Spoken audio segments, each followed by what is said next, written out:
সমস্ত প্রকার চাঁদাবাজি, দুর্নীতি, ডাকাতি, চাঁদাবাজি, দুর্নীতি, মাদক ব্যবসা, মাদক পাচার এবং মাদক সেবন, এগুলোকে আমরা সম্পূর্ণরূপে আমরা নির্মূল করতে চাই। এবং এটা থেকে আমাদের এখন কোনো ক্রমেই আমাদের কোনো নাই, ক্ষমা নেই। এটা আমরা করবো। আইন শৃঙ্খলা পরিস্থিতির মিটিং আছে, আমরা সেখানে সেই বার্তা পৌঁছাবো। আমরা আমরা এই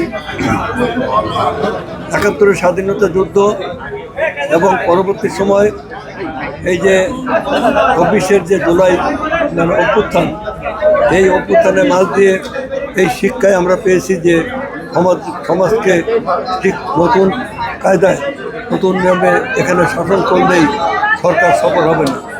আমরা আমাদের মাননীয় প্রধানমন্ত্রী জনাব তারেক রহমানের যে লক্ষ্য এবং ভিশন, তারই সেই লক্ষ্য অনুযায়ী, তারই ইচ্ছা অনুযায়ী মন্ত্রিসভায় আমরা সবাই মিলে একটি আধুনিক বাংলাদেশ গড়ে তোলার জন্য আমরা চেষ্টা করিলাম। একটা আধুনিক, একটি শোষণমুক্ত, দুর্নীতিমুক্ত সমাজ এবং রাষ্ট্র কাঠামো নির্মাণ করার জন্যে সরকার সর্বপ্রকার চেষ্টা করবে। এই মাগুরা জেলার আমাদের মূল কর্মসূচি হচ্ছে বেকার সমস্যার সমাধান করা। বেকার সমস্যার সমাধানের জন্যে এখানে এমন কিছু উৎপাদনমুখী কর্মকাণ্ড আমাদের করতে হবে, যাতে করে বেকারদের মধ্যে একটা ব্যাপক অংশ অর্ধশিক্ষিত এবং অশিক্ষিত যে বেকাররা, তারা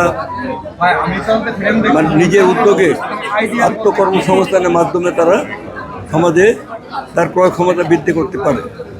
অন্যদিকে আমাদের সরকার এখানে বিভিন্ন ক্ষেত্রে আমাদের কর্মী নিয়োগ এবং সে ব্যবস্থা করা হচ্ছে। আমরা ইতিমধ্যেই সরকারের প্রতিশ্রুতি অনুযায়ী আমরা 2টো করে খাল, প্রত্যেক উপজেলায় 2টা খাল খননের কর্মসূচি হাতে নিয়েছি।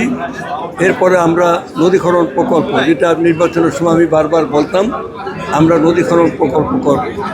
আমাদের মাগুরা জেলার ভিতর দিয়ে মধুমতি নদী, এক পাশ দিয়ে মধুমতি, নবগঙ্গা, তারপরে শালিকা, ফটকি নদী, চিত্রা নদী, এদিকে আর কোন নদী আছে না, এই সব নদী আমরা খনন করব।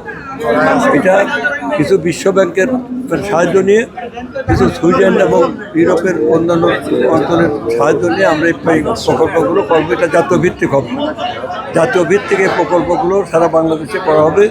খাল খনন প্রকল্প এটা আমাদের জাতীয় ভিত্তিক।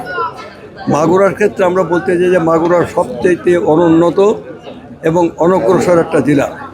আমাদের এই মাগুরার যেদিকে তাকাই সব দিকে শিল্প কলকারখানা আছে, ঝিনাইদহে আছে, যশোরে আছে, ফরিদপুরে আছে, কিন্তু মাগুরায় নাই। মাগুরা আমরা চেষ্টা করব, সর্বাধিক অগ্রাধিকার দেব যে এখানে শিল্প কলকারখানা গড়ে তোলার মতো পরিবেশ সৃষ্টি করা এবং এখানে শিল্পাঞ্চল গড়ার জন্য আমরা জোর দাবি জানাব। এবং আমি আশা করি যে আমাদের এই সময়ে এই কাজটা আমরা করতে পারব। আমাদের মাগুরা জেলার সংস্কৃতি হচ্ছে একটা দেশের সমগ্র সমাজের দর্পণ হচ্ছে সংস্কৃতি আত্মার কথা বলে, সংস্কৃতি মানুষের অন্তর্নিহিত কথা বলে। সাংস্কৃতিক কূটনীতি, অর্থাৎ কালচারাল ডিপ্লোমেসি, যেটা এখন সবচেয়ে গুরুত্ব দেওয়া হচ্ছে। এবং পৃথিবীর অলরেডি 48টি দেশের সাথে আমাদের কালচারাল ডিপ্লোমেসি, সাংস্কৃতিক কূটনীতির যোগসূত্র ঠিক হয়েছে। পররাষ্ট্র মন্ত্রণালয়ের সাথে আমাদের মন্ত্রণালয়ের সার্বক্ষণিক যোগাযোগ চলছে। যে কাজটা পররাষ্ট্র মন্ত্রণালয় শেষ করতে পারবে না, সেই কাজটা আমরা শুরু করব সেখান থেকে। আমাদের এখানে আরও 30টা দেশের সাথে অন্তর্ভুক্ত করে প্রায় 80টা দেশের সাথে আমাদের সাংস্কৃতিক বন্ধন হবে। কূটনীতি শুধুমাত্র কূটনীতি, শুধু চুক্তি স্বাক্ষরই কূটনীতি না, এখানে আরও অনেক কাজ আছে।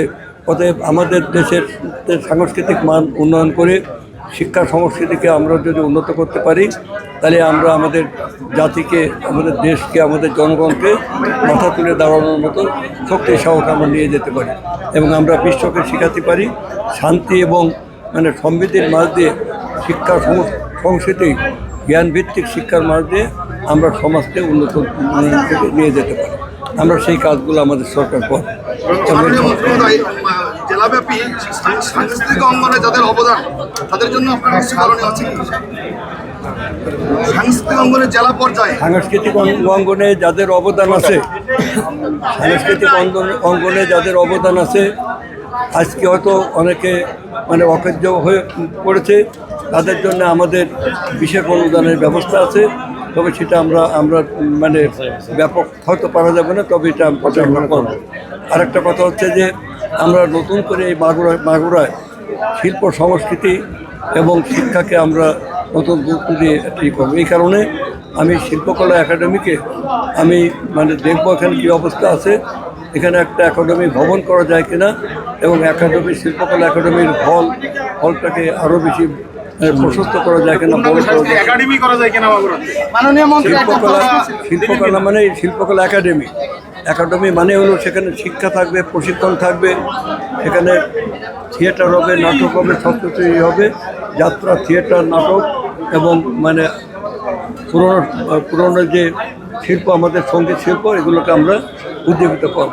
তার জন্য আমাদের যা যা করার দরকার সে কাজগুলো আমরা করব।